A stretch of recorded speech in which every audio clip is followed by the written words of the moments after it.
You're always in good hands if you can find someone with MS and just talk to them and tell your story and keep sharing your story because you never know who needs to hear it. The Chronic Truth Podcast is for informational and educational purposes only. The views expressed by our guests are their personal opinions and do not constitute medical advice. While we share experiences and strategies related to health, neither the host nor the guest are acting as licensed medical professionals unless explicitly stated. Always consult your physician or qualified healthcare provider before making any changes to your treatment plan. Listeners assume all risks associated with implementing any information discussed on this show.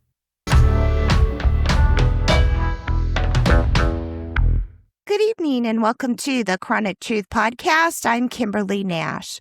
Today's guest is Mara Fowler, an MS advocate sharing her powerful journey living with multiple sclerosis for over 26 years.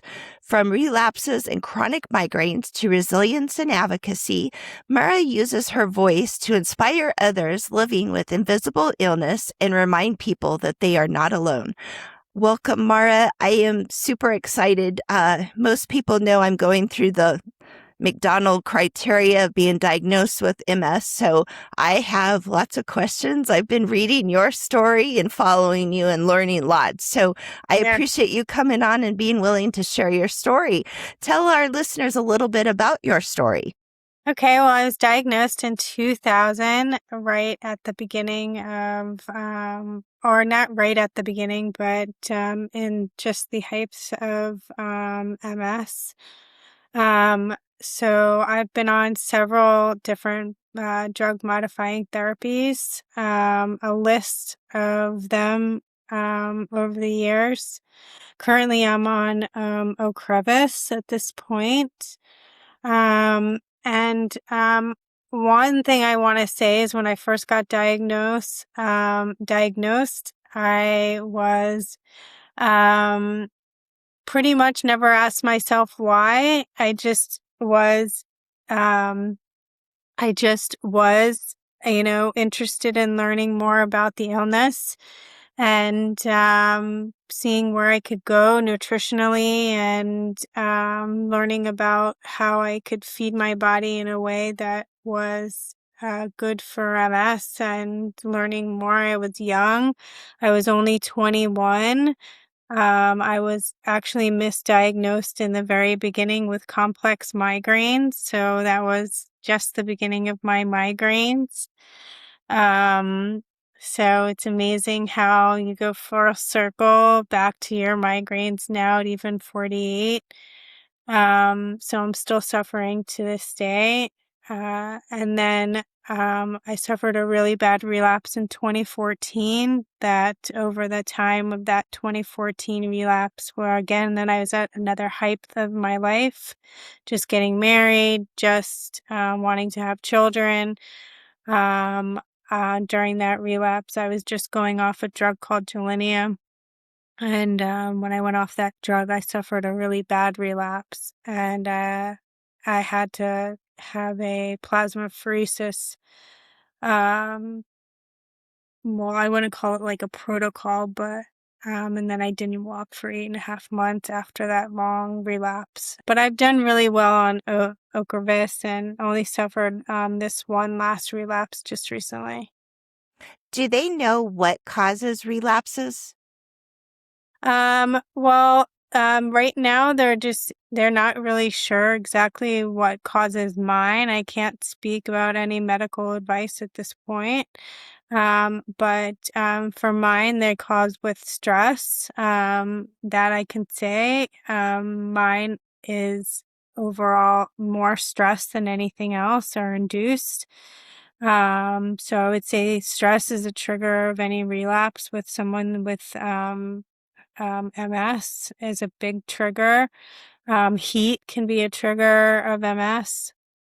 Relapse, anything that can be one of the triggers with Triggers. MS. Yeah. What were some of the early symptoms that you were feeling? Yeah. So when I first got diagnosed, one of the symptoms that I felt was tingling and numbness in my left leg. And then I also had some confusion and cognitive And I also had a cold at that time, which causing some extra cognitive changes in my body. Yeah. I know for myself, and I'm putting out myself out there just because I want listeners to understand that, this is real.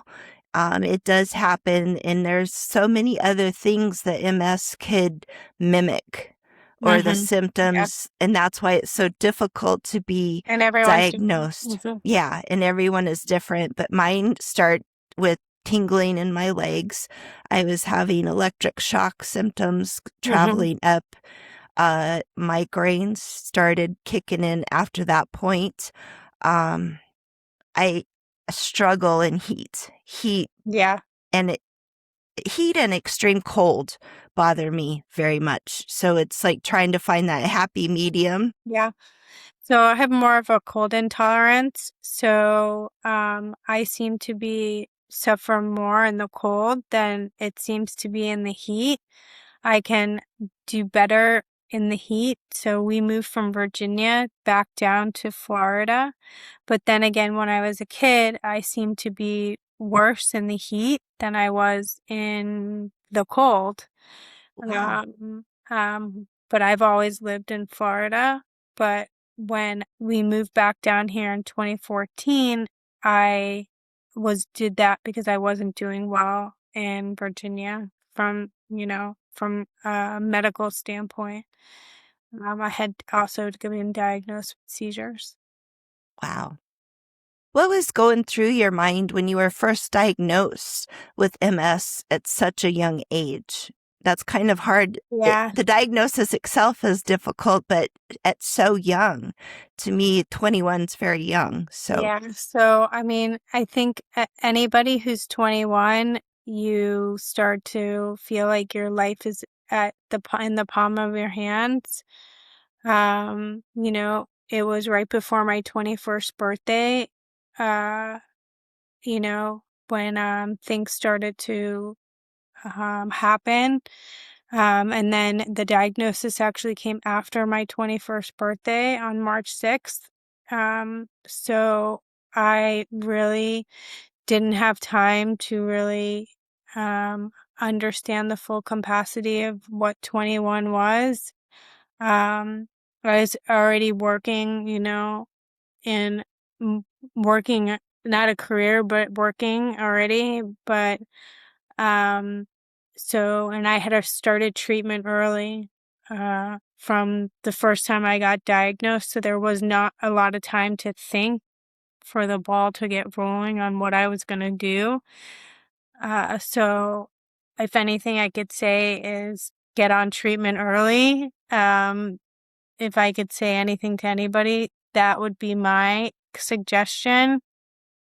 Um, and find a specialist, and make sure that you get a good relationship with an entire team of people that are gonna help you through that process, because they will become your biggest advocates for your disease. Yeah. very good. And that's what I'm learning too when I have liver disease. And with liver disease, it's only a hepatologist. What I have found, I've met literally probably 5 doctors being going through this gamut of MS diagnosis. You got your neurologist, ophthalmologist,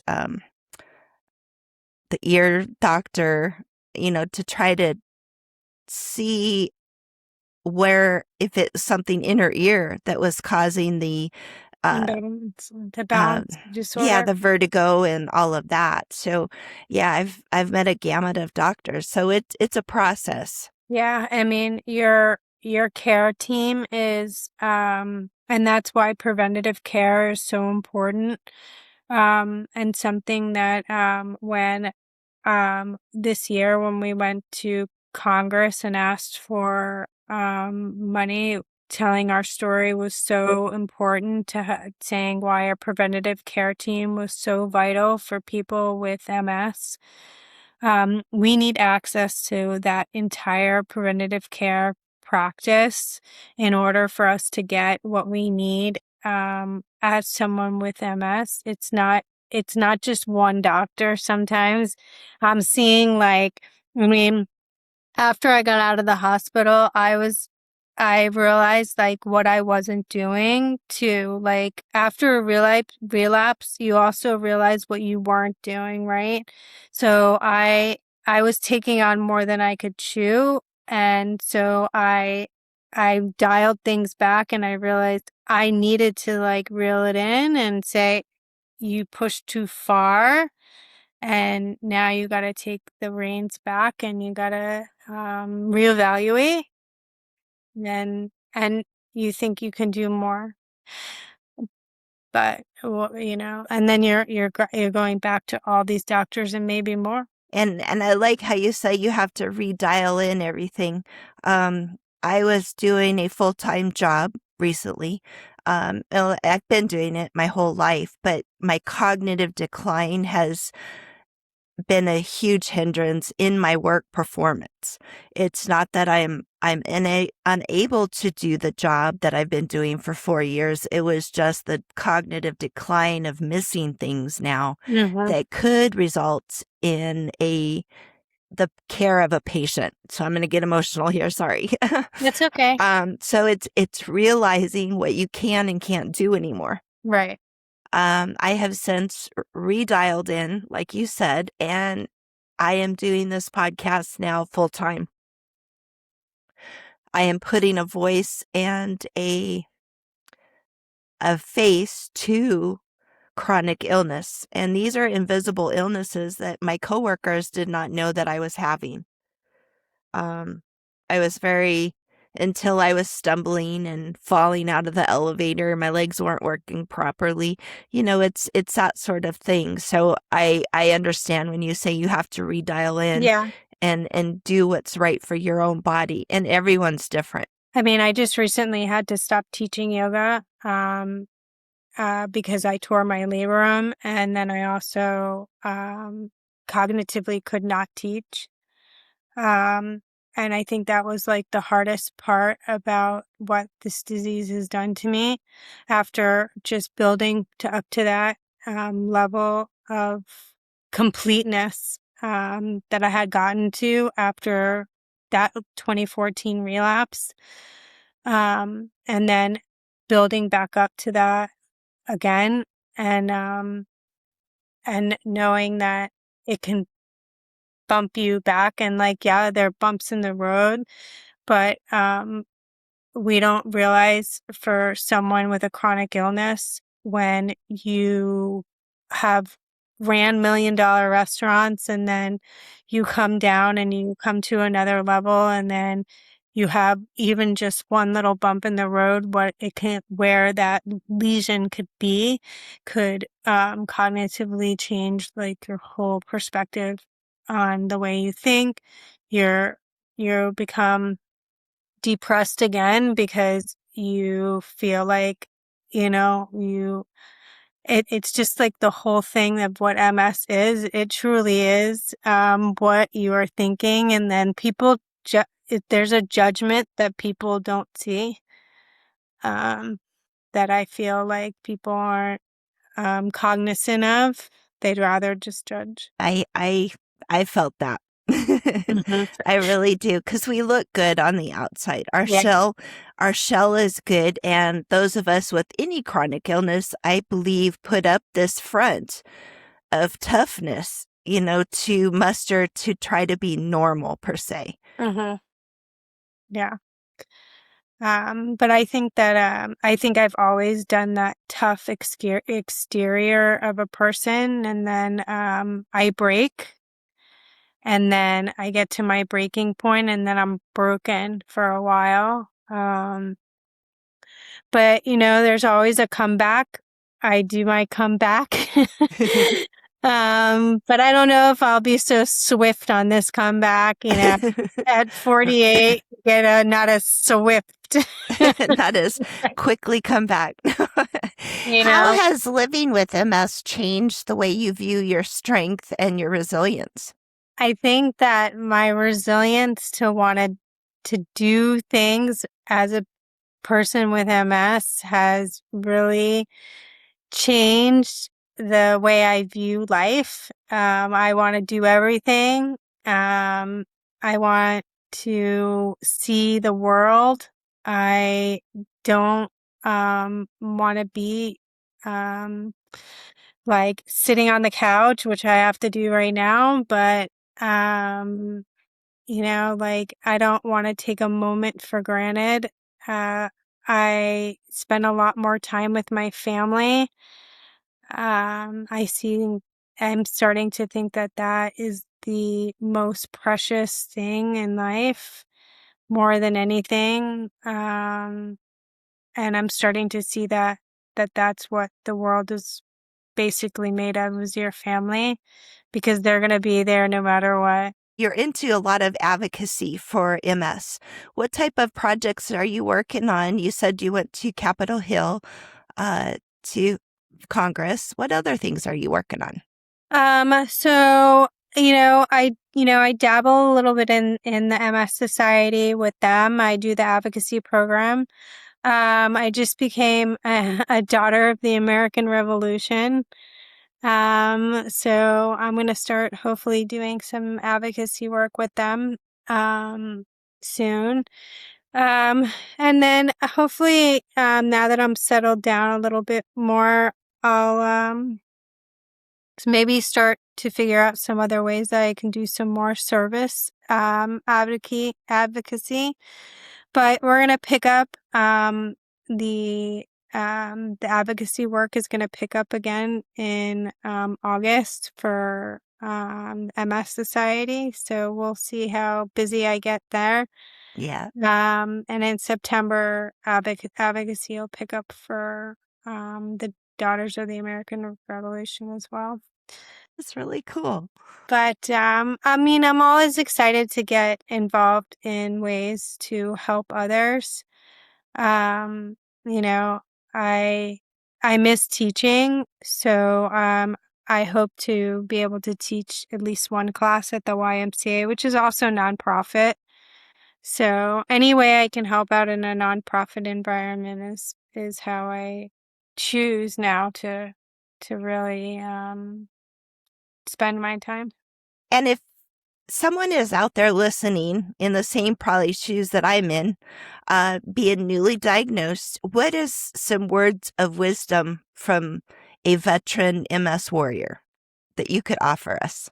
I would offer you that don't know that you're not alone for sure. You're always in good hands if you can find someone with MS and just talk to them and tell your story and keep sharing your story, because you never know who needs to hear it. Well, I'm one of your fans. No, thank You you. have no idea. I read your posts on social media, and I hope to someday meet you in person. Oh, I would love that. You don't realize what you offer someone that you don't see or you don't know.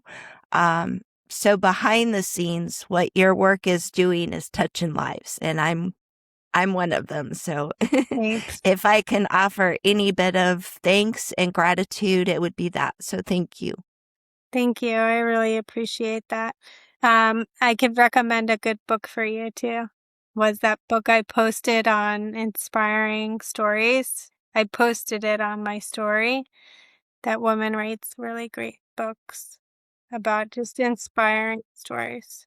Well, thank you so much, Mara, for coming on and sharing your story, and being a voice for this invisible illness and diagnosis, because it is, unless you're in the progression of it where Yeah. it's visible.